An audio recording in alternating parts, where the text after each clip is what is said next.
We temp glass CNC cutting. Curious about what our CNC cutting machine can do? It can do wonders. Come along and find out. We first start by programming the machine after the customer places an order with us.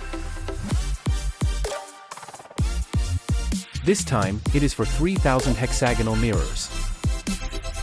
After programming, we wait patiently for the machine to cut the mirror accurately. Here's what it looks like when the CNC cutting is done. Then, we manually break the mirror into the smaller pieces we need. Here's what the pieces look like when we finish breaking it.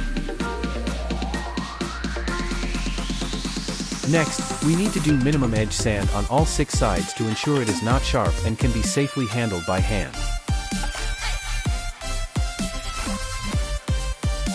This process takes hours and a few workers to complete.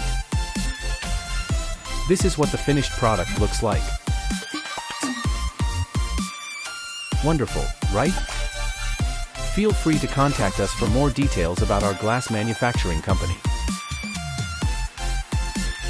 We guarantee professional service and quality products. Thanks for watching.